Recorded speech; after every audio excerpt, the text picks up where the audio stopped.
Saint-Esprit. Au nom de Jésus. Bénis mon frère et bénis ma sœur. Dans le nom de Jésus-Christ. Amen. Amen. Nous acclamons le Seigneur des Seigneurs. Bien-aimés dans le Seigneur, bonjour. Wapendwa katika Bwana mjambo. Que Dieu te bénisse pour ta présence. Mungu akubariki juu wapo wako. Je dis que Dieu te bénisse pour ta présence. Nasema Mungu akubariki juu wapo wako. Que Dieu bénisse ton cœur pour ta présence. Mungu abariki roho yako juu wapo Et que wako. Dieu libère ton cœur. Na Mungu afungule roho yako. Nous bénissons et saluons également nos bien-aimés qui nous suivent sur notre compte YouTube et Facebook.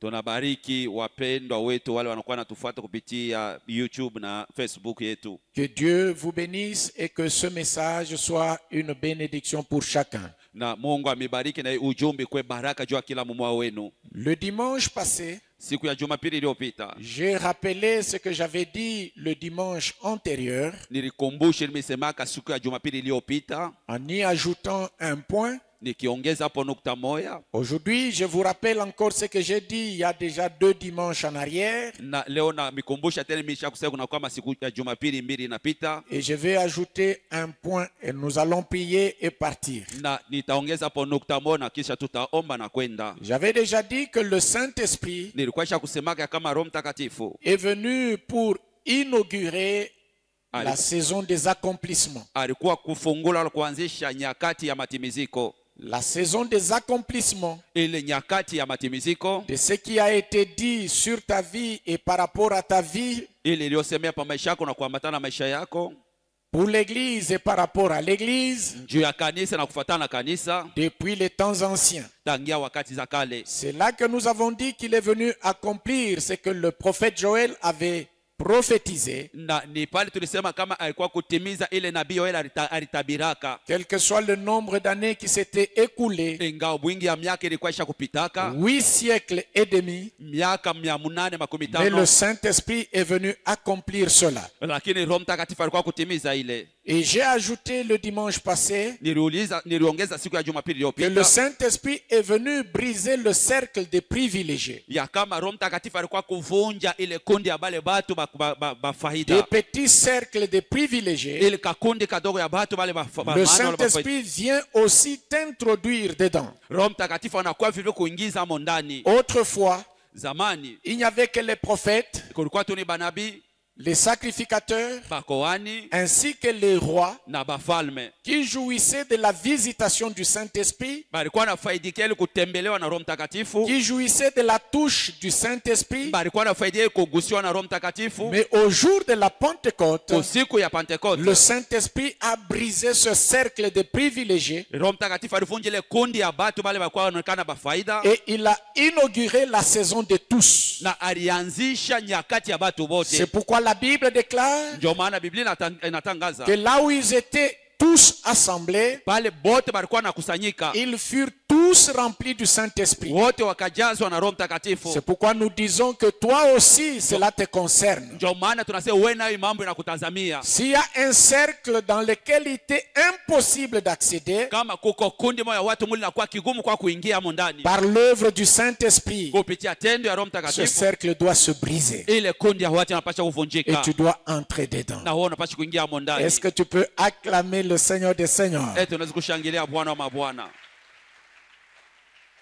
Aujourd'hui, nous ajoutons un point qui est très important dans notre marche avec Dieu, dans ce que le Saint-Esprit vient faire dans ta vie et dans ma vie, dans ta maison et ma maison, dans ton foyer et mon foyer, dans tes projets et mes projets, et même dans ta vie professionnelle. Le Saint-Esprit agit parce que je vous ai dit que le Saint-Esprit n'agit pas seulement pour te faire parler en langue. Le Saint-Esprit agit dans tous les domaines de ta vie. Et le Saint-Esprit, lorsque nous parlons de lui, parlons de la Pentecôte, c'est pas quelque chose que tu dois vivre un seul jour et ça s'arrête là. La Pentecôte, c'est une affaire de toute une vie. Chaque jour de ta vie doit être sous l'effet de la Pentecôte. Est-ce que tu peux dire Amen? Nous sommes dans Jean chapitre 15 et le verset 5. Jean chapitre 15, le verset 5 dit ceci. C'est Jésus qui parle. Je suis la vigne et vous êtes les branches. Si quelqu'un reste attaché à moi, comme je suis attaché à lui, c'est-à-dire au Père, il donne beaucoup de fruits. En effet, sans moi, vous ne pouvez rien faire. Est-ce que tu peux dire Amen? Amina. C'est Jésus qui le déclare solennellement. Il dit sans lui, tu ne peux rien faire. Je répète encore. Sans lui, tu ne peux rien faire. Sans lui, tu ne peux rien faire. J'attends ton Amen. Il y a des chrétiens, il y a des enfants de Dieu qui pensent qu'en se déconnectant de temps en temps de Dieu, en se déconnectant de temps en temps de l'œuvre du Saint-Esprit ou de sa relation avec le Saint-Esprit, il peut faire quelque chose. Écoutez ce que Jésus déclare solennellement. Sans moi, vous ne pouvez rien faire. Même ce que tu vois qui semble aller de l'avant, sans Christ, sans Dieu, un jour tu te rendras compte que ça va s'arrêter, que ça s'est arrêté et c'est fini. Jésus dit sans moi, vous ne pouvez rien faire. Retenez cette phrase et nous continuons la lecture dans Matthieu chapitre 26. Matthieu chapitre 26, le verset 69 à 75 que nous lisons. Pendant ce temps, Pierre était resté assis dehors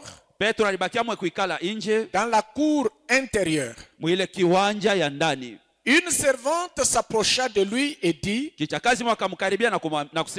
toi aussi tu étais avec Jésus le Galiléen.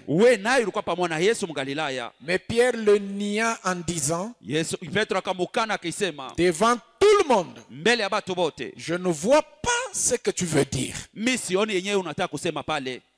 Le verset 71 ou 71. Comme il se dirigeait vers le porche pour sortir, une autre servante l'aperçut et dit à ceux qui étaient là, en voilà un qui était avec ce Jésus de Nazareth. Pierre le nia de nouveau et il jura même, je ne connais pas cet homme. Après un petit moment, ceux qui se tenaient dans la cour s'approchèrent de Pierre et lui dirent,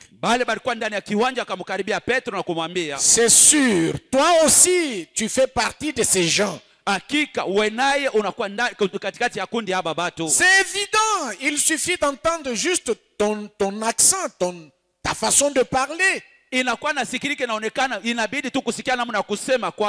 Alors Pierre s'est mis à dire, je le jure,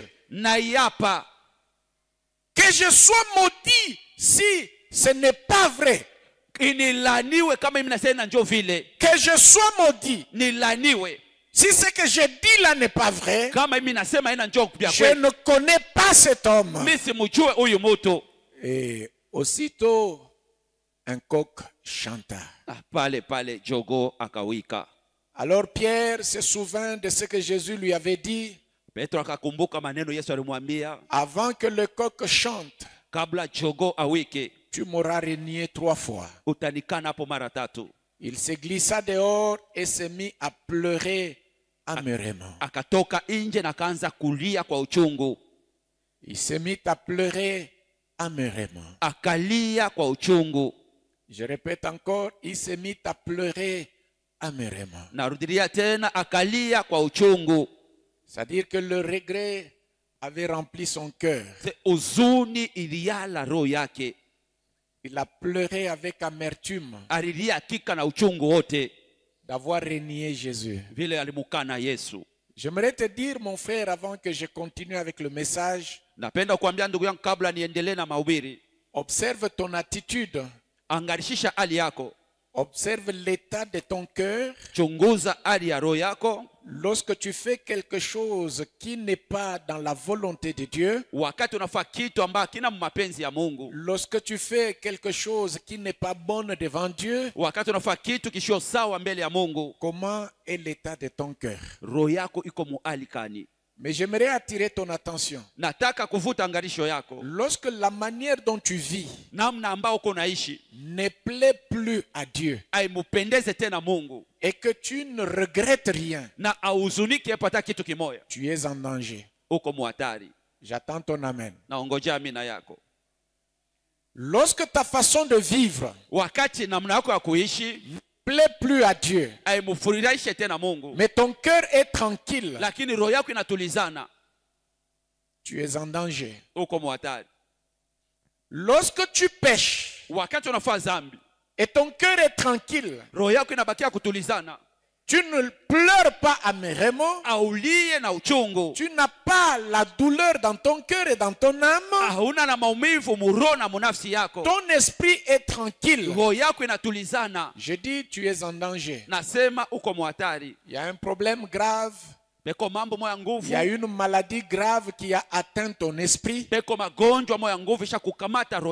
Tu marchais dans la vie de sanctification, mais aujourd'hui tu sais très consciemment que tu ne marches pas dans une vie de sanctification. Mais tu es tranquille. Il y a quelque chose qui ne va pas. Et une chose très grave a déjà attrapé ton cœur et ton esprit. Tu craignais Dieu. Mais aujourd'hui, tu ne les crains plus. Tu fais les choses selon que ça t'arrive dans ton esprit et dans tes pensées. Tu ne regrettes rien. Il y a un problème. Il y a une grave maladie qui t'a déjà saisi. Tu pouvais avoir une bonne vie de prière. Mais aujourd'hui, tu ne sais très bien que tu ne pries plus. Ta vie de prière n'est plus conséquente. Et tu marches, tu es tranquille. Il y a quelque chose qui ne va pas. Tu servais Dieu normalement. Mais aujourd'hui, tu es très conscient que tu ne le sers plus comme tu le servais. Mais ton cœur est tranquille. Il y a quelque chose qui ne va pas. Il y a une grave maladie qui a déjà saisi ton cœur. Pierre, lorsqu'il a renié Jésus, il s'en est rendu compte que ce qu'il a fait était grave. Et la Bible déclare il a pleuré amèrement. Il a pleuré amèrement. Il a pleuré amèrement. Et quand on dit pleurer amèrement, c'est pleurer sans retenue. Pleurer sans honte. Même les gens qui passaient là, ils ne les voyaient pas. Ils pleuraient de manière à ce que tout celui qui passe par là le voit en train de pleurer.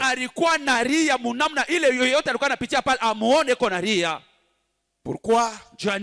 Parce qu'il reconnaît qu'il a renié le Christ. J'aimerais te dire une chose, mon frère. J'aimerais te dire une chose, ma soeur. Chaque fois que tu fais quelque chose, que tu poses un acte qui est contraire à la volonté de Dieu, qui est contraire à ce que la parole de Dieu nous recommande, ce n'est pas différent avec celui qui renie Christ. J'attends ton amen. C'est pas différent avec celui qui renie Christ. Mais quel est ton état? Ou quel est l'état de ton esprit? Quel est l'état de ton cœur? Lorsque tu mènes ta vie contrairement à ce que Dieu veut, contrairement à ce que Dieu désire, et tu es tranquille, il y a quelque chose qui ne va pas chez toi. Il y a une grave maladie qui t'a déjà saisi. Avant de continuer, lisons aussi Luc au chapitre 5, le verset 10 et 11. C'est-à-dire, je voudrais vous ramener au commencement de la marche entre Jésus et Pierre. Comment Jésus que Pierre est en train de renier aujourd'hui l'a rencontré et comment leur marche a commencé. Nous sommes dans Luc au chapitre 5. Le verset 10 et 11, je prends juste cette portion-là. C'est qu'un jour, Jésus se trouve au bord du lac de Génézareth. Et là, Jésus va rencontrer Pierre et ses associés. Il leur fait vivre une pêche miraculeuse après avoir utilisé leur barque. À cette occasion, Pierre se rend compte que l'homme qui était en face de lui n'était pas un homme ordinaire.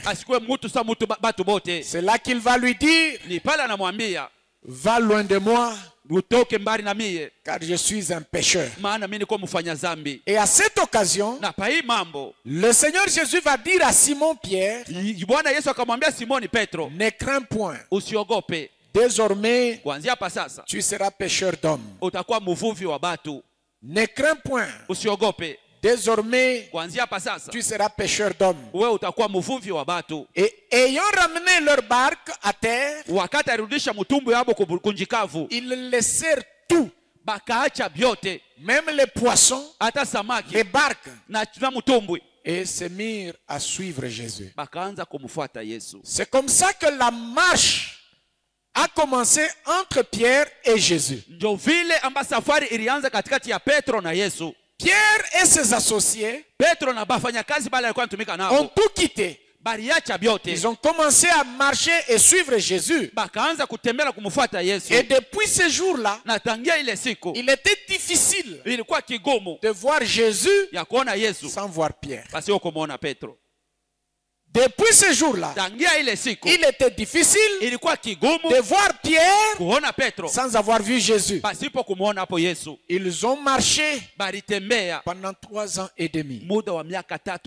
Jusqu'à ce que vient un jour, on arrête Jésus. Et devant cette situation, devant cet événement, c'est là que Pierre s'est mis à renier Jésus. En train de jurer de ne l'avoir jamais connu. Pas devant un homme, mais devant beaucoup de gens. Il a déclaré tout haut n'avoir jamais connu Jésus. Mais quand il sort de là, nous l'avons lu, il a pleuré amèrement. Il a pleuré amèrement. C'est là que Pierre se souvient de la parole que Jésus lui disait dans Matthieu chapitre 26 et le verset 75. Il dit, et Pierre se souvint de la parole que Jésus avait dite avant que le coq chante, tu me renieras 3 fois. Et étant sorti, il pleura amèrement. Il y a une chose vers laquelle je suis en train de te conduire. Et c'est ça le message d'aujourd'hui et ce matin. Pierre se souvient de la parole que Jésus avait dite. Sans moi, vous ne pouvez rien faire. J'aimerais attirer ton attention, bien-aimé. Quel que soit le nombre d'années que tu as déjà mis dans la marche de ta foi, ou dans ta marche de la foi, sans Christ, tu ne feras absolument rien. Quelles que soient les responsabilités que tu occupes dans l'église ou dans le corps du Christ, sans Christ, tu ne feras absolument rien. Les qualités que tu as et que les autres apprécient en toi, sans Christ, tu ne les auras plus. Les choses que tu fais et que les autres sont en train d'apprécier, sans Christ, tu ne feras absolument rien. J'aimerais attirer ton attention et que tu le retiennes. Le jour où tu abandonnes Christ de tes propres yeux, tu vas voir que même ce que tu faisais aisément, tu seras incapable de le faire. Les choses que tu faisais avec joie, tu seras incapable de le faire. C'est avec raison que Christ a dit, sans moi, vous ne pouvez rien faire. Chaque jour de ta vie, dans tout ce que tu veux faire, regarde si Christ est avec toi. J'attends ton amen.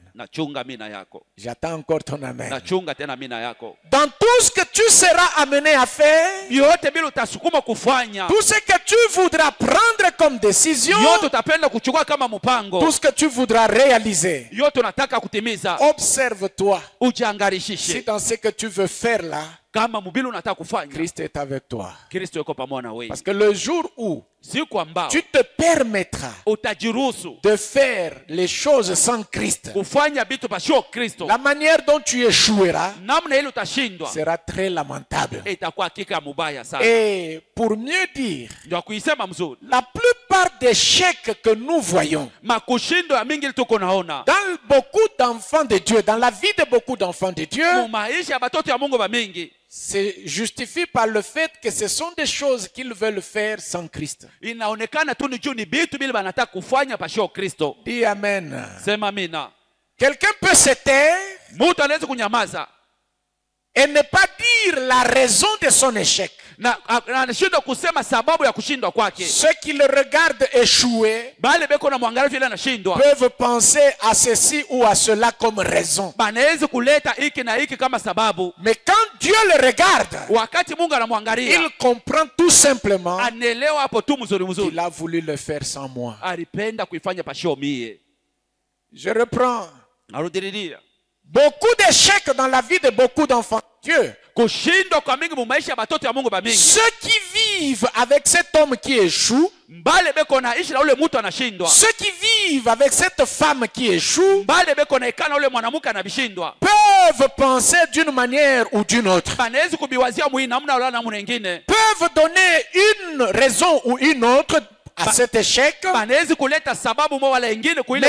Dieu le regarde, il comprend facilement qu'il a échoué parce qu'il a voulu faire sans moi.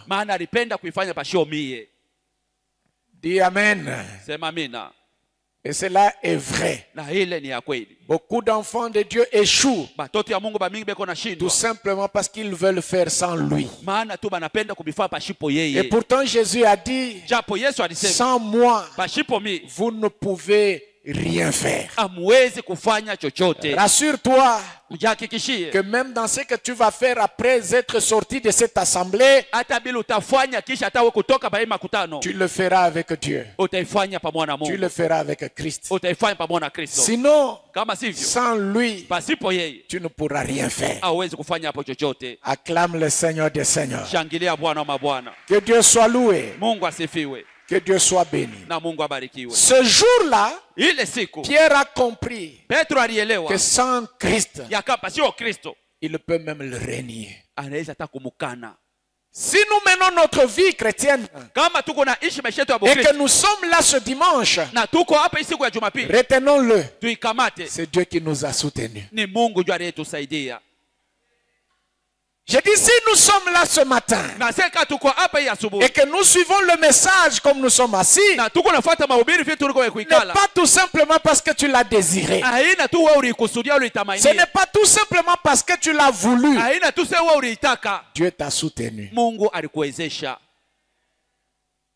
Parfois, il n'est même pas obligé de tout nous révéler. Comment il nous a secourus, comment il nous a épargnés contre ceci ou cela qui venait pour détruire notre vie. Mais nous nous réveillons seulement, nous voyons que nous sommes en vie. C'est pourquoi nous devons lui être reconnaissants. Quand Pierre renie Jésus-Christ, il est sorti, il est parti. Il n'est plus rentré. Il n'est pas rentré dans le milieu des disciples. Et certains commentateurs disent,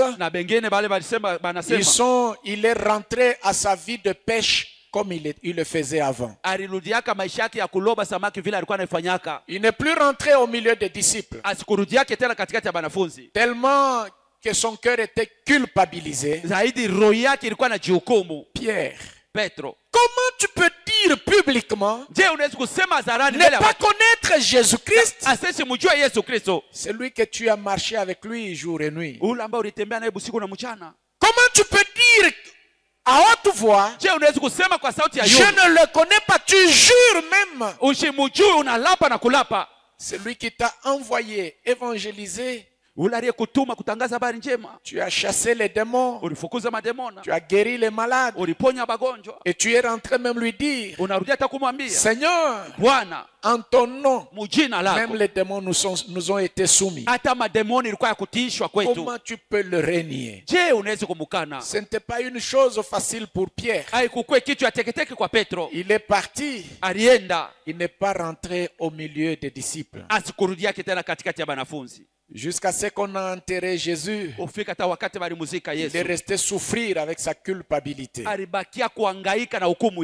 Mais à la résurrection, il y a une parole qui a fait que Pierre retourne dans le milieu des disciples.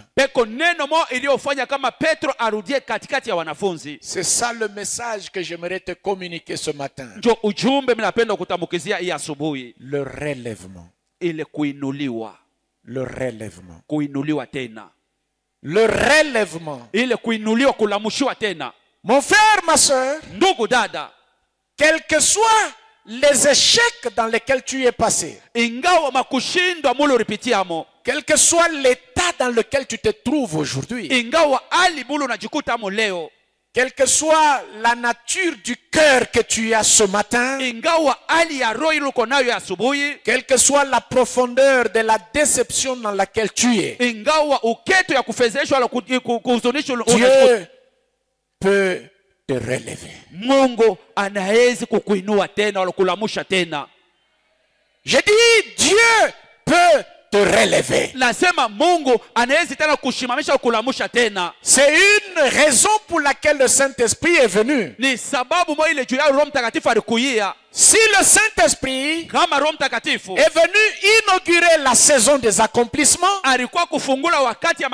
si le Saint-Esprit est venu briser le cercle des privilégiés, j'aimerais t'annoncer ce matin que le Saint-Esprit est venu aussi pour te relever. Là où tu étais tombé, là où tu avais chuté, et cela dans n'importe quel domaine de ta vie, le Saint-Esprit peut te relever.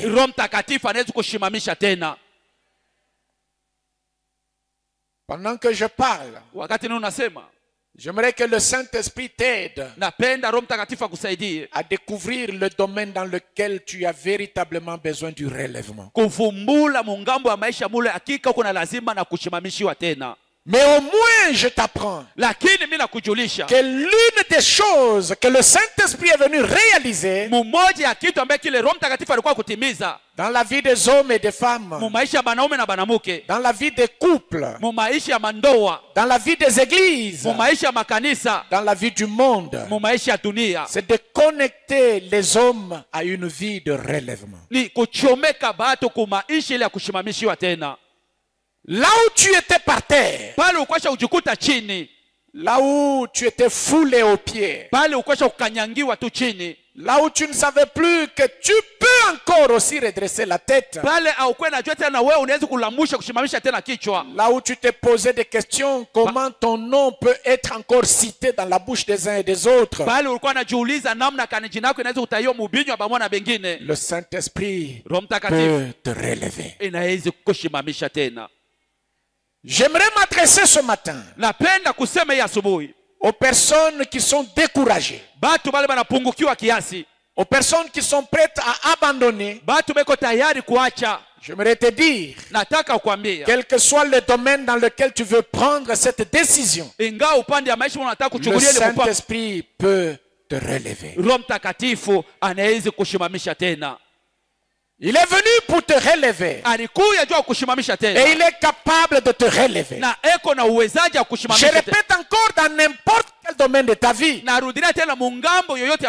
Ça peut être dans ta vie spirituelle. Tu es conscient toi-même que tu as échoué. Tu es conscient que ta vie spirituelle a échoué. Ça peut être dans ta vie conjugale. Tu es conscient que tu as échoué dans ta vie conjugale. Ça peut être dans tes projets. Tu es conscient que tu es tombé en faillite. Je ne sais pas, ça peut être dans tes relations ou dans ta vie professionnelle. Tu es conscient que tu es par terre. Le Saint-Esprit peut encore te relever. Le Saint-Esprit est venu encore pour que tu vives le relèvement. Nous sommes dans Matthieu chapitre 26 et le verset 6 et 7. Écoutez ce que la Bible dit. Il leur dit, ne vous épouvantez pas. C'est à la résurrection de Jésus.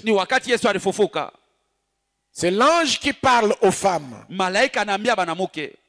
Ne vous épouvantez pas. Vous cherchez Jésus de Nazareth qui a été crucifié. Il est ressuscité. Il n'est point ici. Voici le lieu où il a été mis est vide. Et le verset 7. Et maintenant, allez annoncer à ses disciples, mwende muambie banafunzi yake, dites-le aussi à Pierre, muambie vile vile naye Petro, qu'il vous précède en Galilée. ya kama anamitangulia Galilaya. C'est là que vous le verrez, ni kule mutakapomwona comme il vous l'a dit. kama vile aliyomiambia yo. Est-ce que tu peux acclamer le Seigneur? Eti unaweza kushangilia Bwana.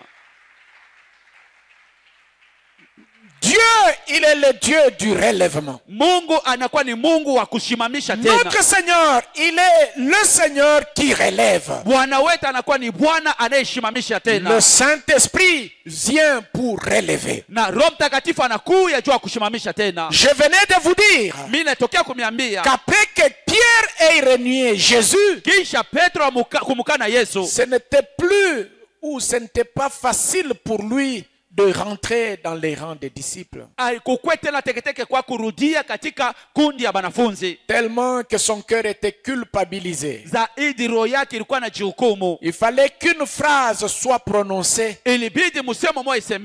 que la porte du relèvement soit ouverte pour Pierre. Il fallait qu'une phrase soit prononcée pour que la porte du relèvement soit ouverte en faveur de Pierre. C'est le jour où Jésus-Christ est ressuscité. L'ange qui parlait aux femmes qui sont allées au sépulcre, il annonce la résurrection de Jésus-Christ. Et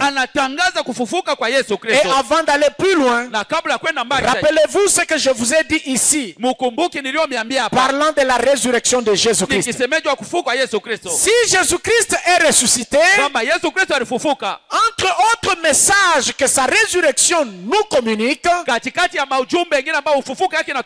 c'est que l'œuvre qu'il a accomplie, Dieu l'a agréé. Tu n'as pas compris. Si Jésus-Christ est mort à la croix pour ton salut et pour mon salut, si Jésus-Christ est mort à la croix pour ta victoire et pour ma victoire, si Jésus-Christ est mort à la croix pour nous ramener auprès du Père, sa résurrection, c'est un signe qui montre que Dieu est d'accord avec tout ce que Christ a accompli comme œuvre. Est-ce que tu peux acclamer Christ pour cette œuvre? Acclame Dieu pour la résurrection de Christ. Par la résurrection de Christ, Dieu nous montre, Dieu nous dit, je suis d'accord avec l'œuvre que Christ a accomplie pour toi. Je suis d'accord avec ce que Christ a accompli pour ta vie. En d'autres termes, par la résurrection de Christ, Dieu est en train de nous dire tout haut, vous aurez tout ce pourquoi Christ est mort à la croix. Vous aurez tout ce pourquoi Christ est venu sur la terre. C'est que Dieu est d'accord. Alors ce jour-là, l'ange qui parlait aux femmes va leur dire, allez vite dire à ses disciples qu'il est ressuscité et qu'il les a précédés en Galilée, qu'ils le suivent en Galilée.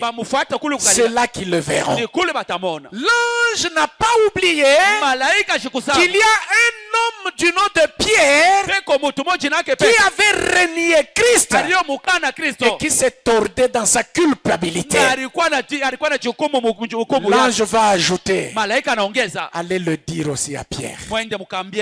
Sa place est là, au milieu des disciples. Allez le dire à Pierre. Sa place est là, en Galilée. Allez le dire à Pierre. Lui aussi, il verra le Christ ressuscité. Lui aussi qu'il se rende en Galilée. J'aimerais te dire, mon frère, ma soeur, ce matin, cette parole doit te soulever. Ce matin, cette parole doit te retourner. Et dans ta confiance avec Dieu et dans ta confiance pour Dieu. S'il y a des domaines où tu avais déjà perdu confiance en Dieu, s'il y a des domaines où tu ne voyais plus Dieu t'aider, j'aimerais te dire ce matin, ta place aussi en Galilée est là. Là où tu vas voir le Christ ressuscité. J'ai dit ta place en Galilée est là. Tu as une place en Galilée. Là où Christ ressuscité va se manifester à chacun de nous. Dites-le aussi à Pierre. Dites-le aussi à Jeanne. Dites-le aussi à Jean. Dites-le aussi à Sébastien. Dites-le aussi à Ntumba. Dites-le aussi à Claude. Dites-le aussi, mets ton nom. Mets ton nom. Ce matin, je suis aussi en train de te le dire. Il t'attend en Galilée pour que tu le voies, pour que tu vives Jésus-Christ ressuscité. Le relèvement, c'est aussi ta part ce matin. Avec l'œuvre du Christ, avec l'œuvre du Saint-Esprit, le relèvement est encore possible pour toi. Là où tu mettais une croix, j'aimerais t'apprendre que le relèvement est aussi ta part. J'aimerais te dire que le relèvement est encore ta part. Je voudrais te dire, mon frère, je voudrais te dire, ma soeur, que tu peux encore vivre le relèvement. Est-ce que tu peux lever ta main et dire à haute voix le relèvement?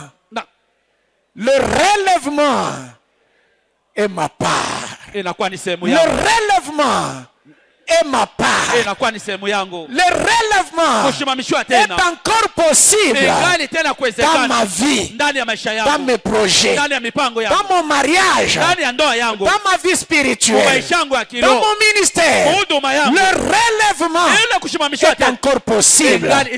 Acclame le Seigneur des Seigneurs. Le Saint-Esprit est venu te relever, mon frère. Le Saint-Esprit est venu te relever, ma soeur. Quel que soit le domaine où tu as connu ta chute, quel que soit le domaine où tu es par terre, quel que soit le domaine où tu es dans la poussière, quel que soit le domaine où tu n'es plus respecté, même par ceux qui sont à tes côtés, le relèvement est possible. Le relèvement est encore possible. Que cette parole te relève, mon frère. Que cette parole te connecte à ton relèvement, ma soeur. Quel que soit ce que tu es en train de voir. Cette parole a retourné Pierre au milieu des disciples. Ici, j'aimerais m'adresser à une catégorie de personnes qui ont une amertume qui les détruit, qui les éloigne même du pardon de Dieu. Il y a des personnes qui ont une amertume très dangereuse. Une amertume démoniaque. Pendant que je suis en train de parler, que cette parole soit comme un marteau et puisse dégager ton cœur de ce type d'amertume. Si tu es tombé, relève-toi. Si tu es tombé, relève-toi. Si tu as chuté, et si même les ennemis t'ont fait chuter, sache que avec le Saint-Esprit, le relèvement est possible. Relève-toi, mon frère. Relève-toi, ma soeur. Ici, j'aimerais m'adresser aussi à une catégorie de personnes qui ont juré et qui ont pris une décision définitive. Ceux qui ont perdu soit les conjoints ou les conjointes, tu peux encore te relever en te remariant. Je dis tu peux encore te relever. Il te convient juste de faire un bon choix et marcher conséquemment avec le Seigneur. Tu peux te relever même dans ce domaine-là. Je dis tu peux aussi te relever même dans ce domaine-là. Dis Amen très fort au nom de Jésus-Christ. Oui, notre Dieu, je le disais déjà, il est le Dieu de relèvement. Pierre s'est retiré, mais une parole a été donnée. Dites-le à Pierre. Cette bonne nouvelle, dites-la aussi à Pierre. Il est aussi capable de se relever. C'est possible qu'il se relève. Pierre a entendu cette parole. Il est rentré dans le milieu des disciples. C'est pourquoi, bien-aimé, le jour de la Pentecôte, Pierre aussi a été rempli du Saint-Esprit. Acclame le Seigneur des Seigneurs.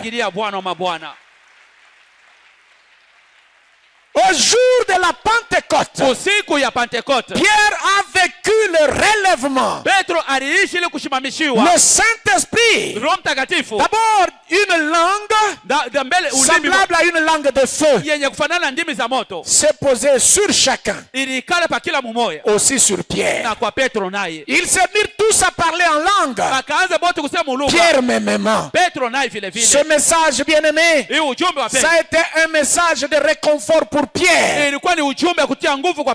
Dites-le aussi à Pierre. Ça a été un message de réconfort. Ça a été un message pour dire à Pierre, je continue à compter sur toi. Quelle que soit la culpabilité que tu as dans ton cœur, je continue à compter sur toi. Ce message pour Pierre a été un message de relèvement. Il fallait que Pierre l'accepte. Il fallait que Pierre l'accepte. Je vous répète encore ce que j'ai dit. Ça fait 3 semaines que je le répète. Les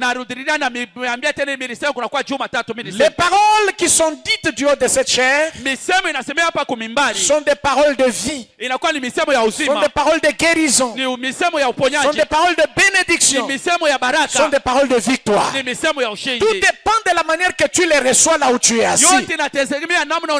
J'ai évoqué le cas de Jacob. Il est resté portant son deuil pendant beaucoup d'années sur Joseph. Il a pleuré. Il a porté le deuil dans son cœur. Le jour où ses fils sont rentrés, lui dire, Joseph vit encore. Et même c'est lui qui est le premier ministre en Égypte. La Bible dit, son cœur resta froid. C'est-à-dire, il ne réagit pas favorablement au message qu'on lui donnait.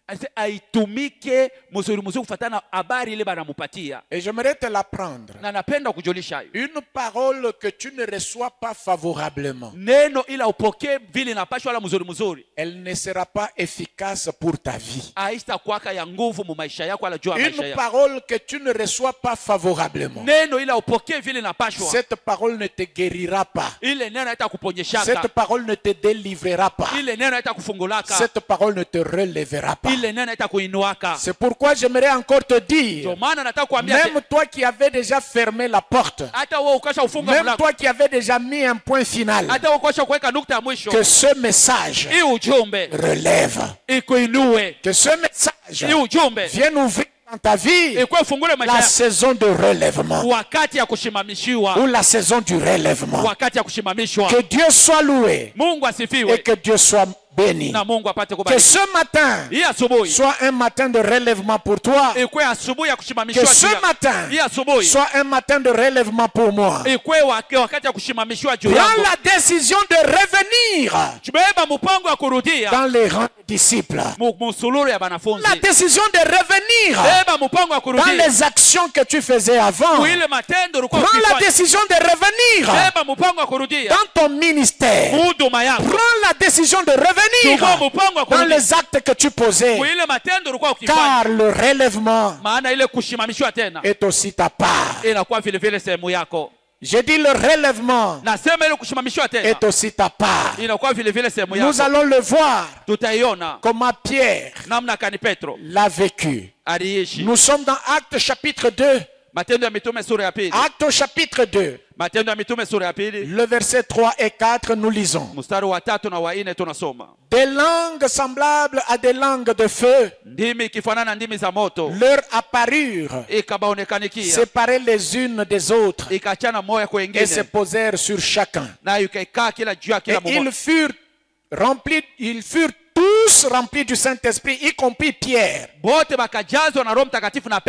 se mirent à parler en d'autres langues, selon que l'Esprit leur donnait de s'exprimer. Même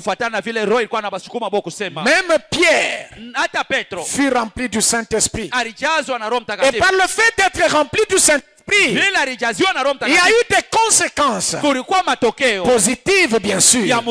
Voyons ces conséquences dans Actes chapitre 2, le verset 1 à 4. Actes chapitre 2, le verset 1 à 4, nous lisons. Le jour de la Pentecôte, ils étaient tous ensemble dans le même lieu. Tout à coup, il vint du ciel un bruit comme celui d'un vent impétueux, et il remplit toute la maison où ils étaient. Pierre était aussi là-dedans. Des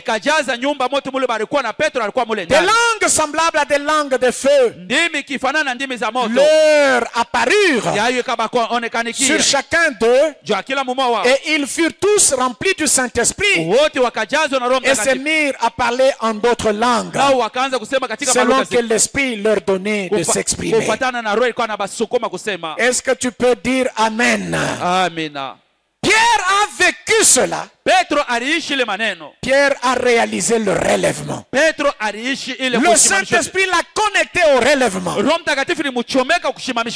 parce qu'il a vécu le relèvement, voyez encore une autre conséquence. Nous sommes toujours dans Actes chapitre 3, du premier verset jusqu'au verset 9. Actes chapitre 3, du premier verset au verset 9, nous lisons. Pierre et Jean montaient ensemble au temple à l'heure de la prière. C'était la 9e heure. Il y avait un homme boiteux de naissance, qu'on portait et qu'on plaçait tous les jours à la porte du temple, appelé la Belle, pour qu'il demandât l'aumône à ceux qui entraient dans le temple. Cet homme, voyant Pierre et Jean qui allaient y entrer, leur demanda l'aumône. Pierre, de même que Jean, fixa les yeux sur lui et dit, regarde-nous. Et l'homme le regardait attentivement, s'attendant à recevoir d'eux quelque chose. Vous voyez ce que j'étais en train de dire? Cet homme les a regardés avec une attitude de réception, s'attendant à recevoir quelque chose d'eux. Alors Pierre prend la parole et lui dit, je n'ai ni or, je n'ai ni argent, mais ce que j'ai, le relèvement que j'ai vécu, je te le donne. Au nom de Jésus-Christ de Nazareth, lève-toi et marche. Et le prenant par la main droite, il le fit lever. Au même instant, ses pieds et ses chevilles devinrent fermes. D'un saut, mara moya d'un saut, akasimama, il fut debout akakuwa bwima, et il se mit à marcher. na akaanza kutembea. Il entra avec eux dans le temple, Anaingia na pamoja marchant, akitembea, sautant akiluka, et louant Dieu. akisifu Tout Mungu. le monde le vit marchant et louant Dieu. Batu bote bakamona akitembea na kusifu Mungu. Acclame le Seigneur des Seigneurs. Shangilia Bwana mabwana. Que Dieu soit loué. Mungu asifiwe. Que Dieu soit béni. Mungu abarikiwe. Écoute mon frère, ma soeur. Sikia ndugu dada. Le relèvement, Ile kushimamishwa, reçois-le. uipokee. Deux, Ya pili, le relèvement, kushimamishwa il faut y croire. inabidi kuiamini. Trois, Ya tatu, le relèvement kushimamishwa agit dans l'esprit de relèvement. tenda wala tumika katika ile roho ya kushimamishwa. Agit dans l'esprit de relèvement. Tenda wala tumika mwile roho ya Pierre kushimamishwa. devait recevoir le relèvement. Petro alitokea Il devait y croire. alipasha Et il kuiamini devait agir. na alipasha C'est kutenda. pourquoi ce jour-là, Ndio maana ile siku devant le temple, mbele ya hekalu il a cru à aliamini son relèvement. ile kushimamishwa Il a agi alitenda par l'esprit de relèvement. kupitia roho ya Il kushimamishwa. s'est adressé à cet homme. Alimwambia huyu mtu,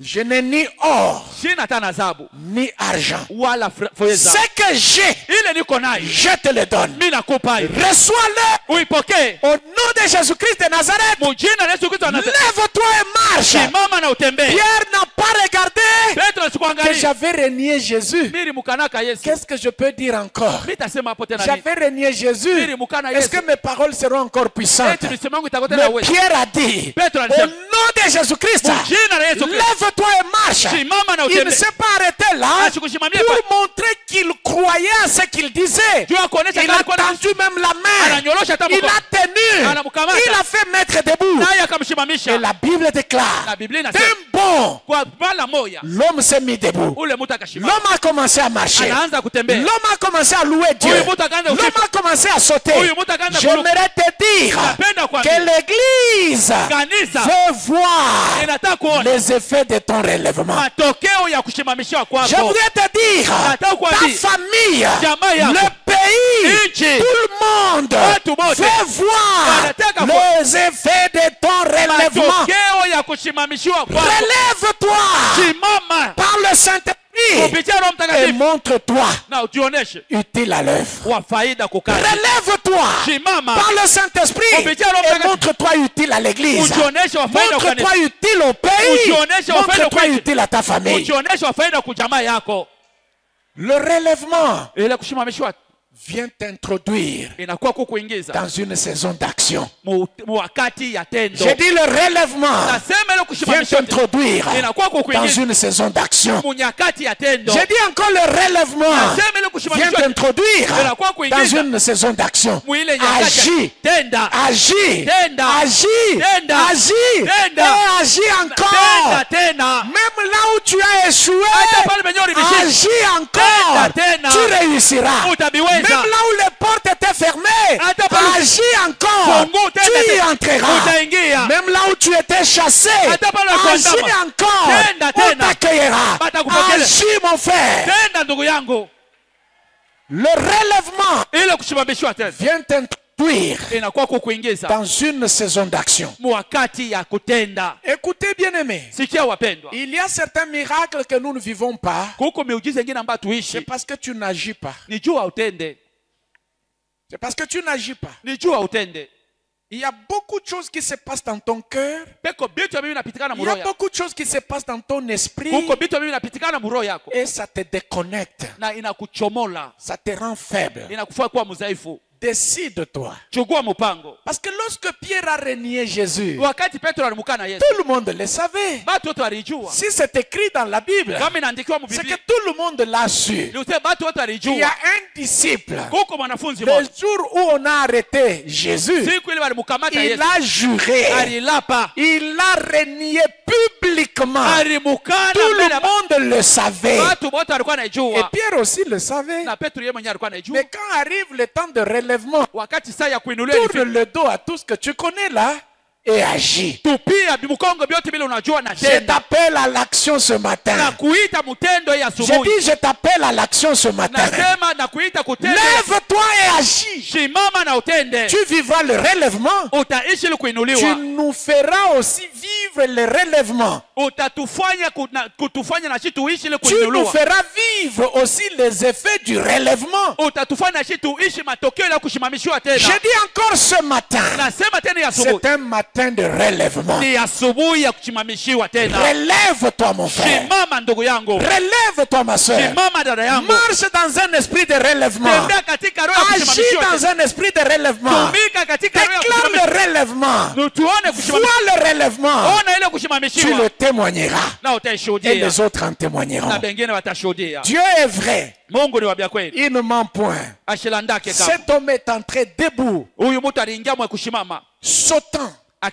Ce jour-là, il voyait seulement, il avait l'habitude de voir les autres entrer dans le temple, en train d'acclamer, de louer. Il pouvait y jeter le regard, mais il n'y entrait pas. Mais un certain Pierre relevé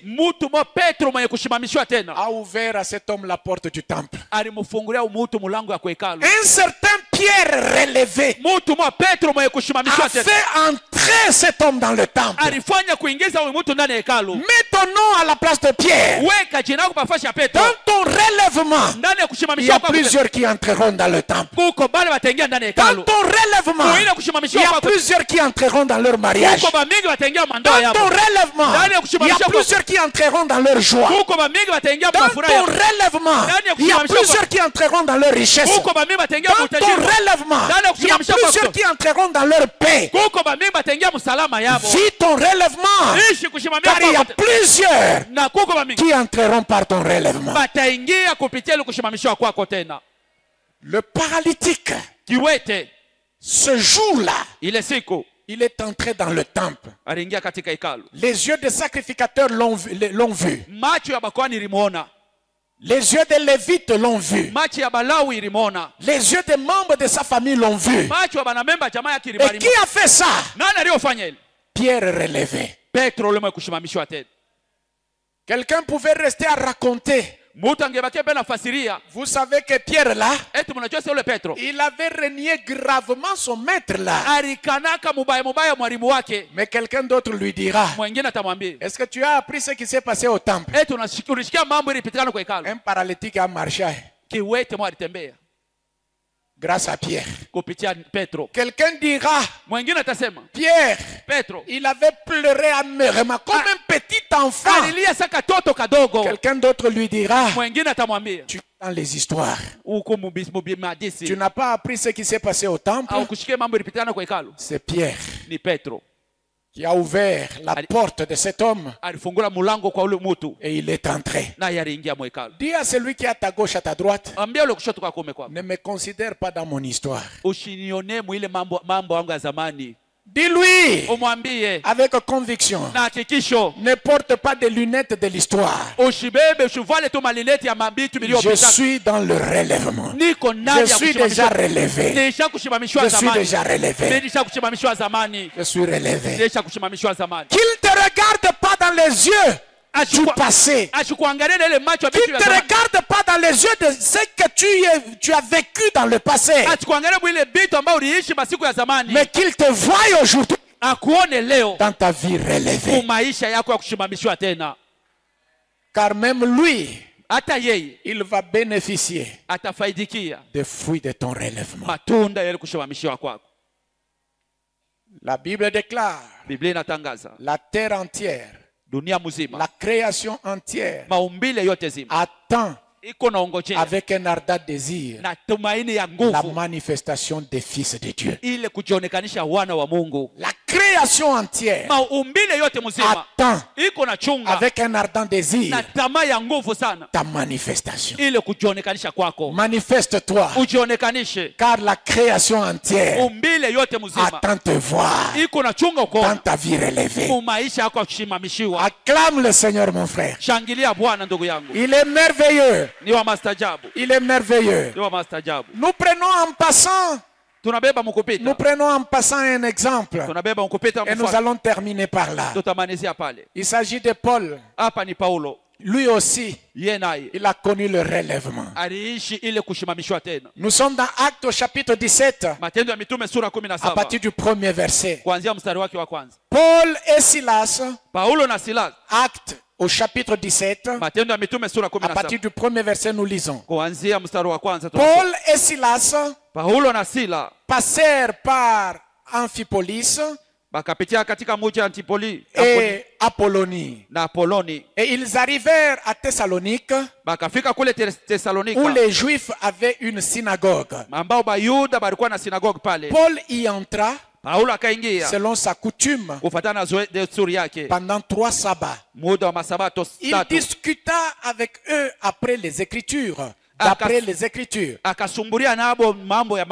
expliquant et établissant que le Christ devait souffrir et ressusciter des morts. Et Jésus que je vous annonce, disait-il, c'est lui qui est le Christ. Quelques-uns d'entre eux furent persuadés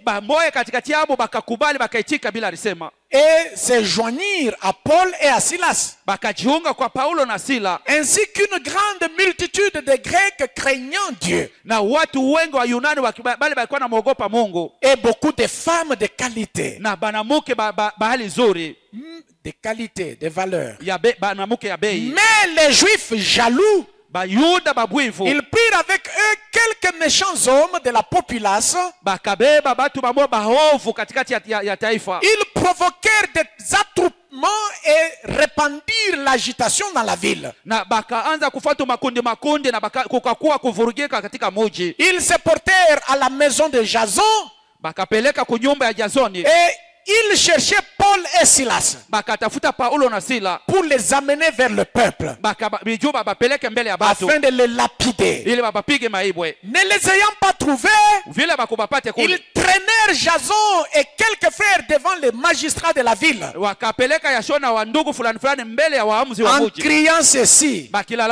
C'est terrible. Ces gens qui ont bouleversé le monde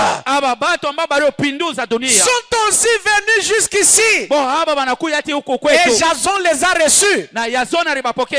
Ils agissent tous contre l'édit de César, disant qu'il y a un autre roi qui est Jésus. Par ces paroles, ils émurent la foule et le magistrat. Les hommes qui ont bouleversé le monde, ces hommes qui ont bouleversé le monde sont venus jusqu'ici. Écoute-moi mon frère, ma soeur. Vous connaissez bien l'histoire de Saul de Tarse, non? C'est lui qu'on a appelé Paul. Il était en train de persécuter l'église. Mais lorsqu'il a rencontré Christ sur le chemin de Damas, il s'est converti. Saul a vécu le relèvement. Et Jésus lui dit, tu seras un instrument dans ma main. Mais regardez maintenant la vie de Paul. Là où il est passé, il a bouleversé le monde. Il a bouleversé le monde. C'est pour te dire, une vie renouvelée, c'est une vie qui bouleverse. Les hommes qui ont bouleversé le monde sont arrivés jusque chez nous par l'effet du Saint-Esprit. Bouleverse le monde. Par l'effet du Saint-Esprit, bouleverse ton domaine. Par l'effet du Saint-Esprit, bouleverse. Que ta vie soit une vie qui bouleverse, mon frère. Que ta vie soit une vie qui bouleverse. Tout celui qui vit le renouvellement, il devient une femme qui bouleverse. Tout celui qui vit le relèvement, il devient un homme qui bouleverse. Parole de vie. Soyons une assemblée qui bouleverse. Non seulement une assemblée qui étonne. Non seulement une assemblée qui surprend.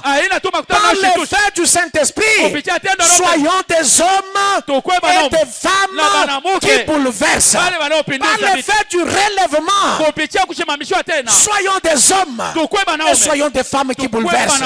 Désormais, que ta route s'ouvre. Bouleverse mon frère. Bouleverse ma soeur. Désormais, que ton chemin s'ouvre. Sois relevé et bouleverse. Sois relevé et bouleverse.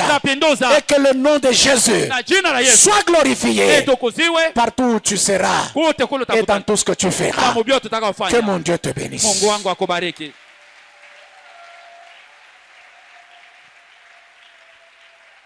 Tiens-toi debout là où tu es, mon frère. C'est l'une des œuvres du Saint-Esprit de faire vivre le relèvement.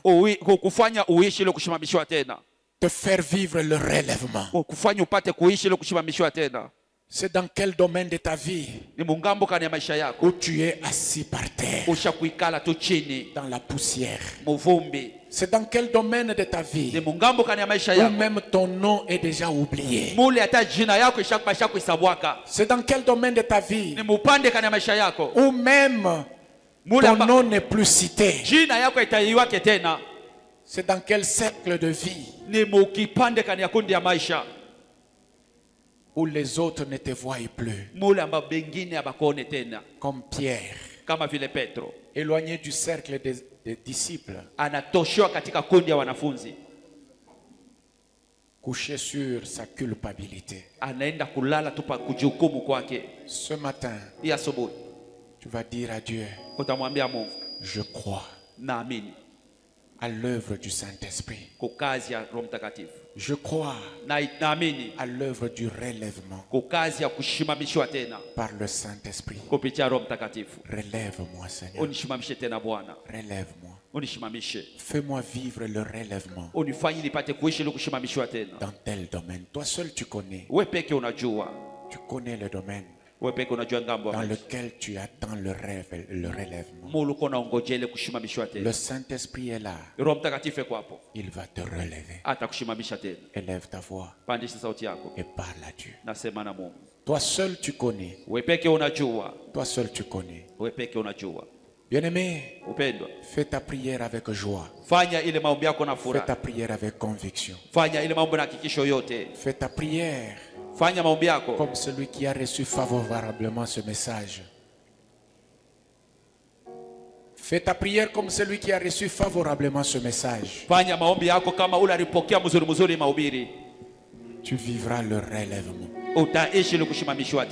Et ton relèvement portera encore des fruits. Ton relèvement portera encore des fruits. Ton relèvement portera encore des fruits. Les uns et les autres jouiront de ton relèvement. Les uns et les autres jouiront de ton relèvement. C'est possible que tu sois relevé. C'est possible que tu sois relevé. Avec le Saint-Esprit.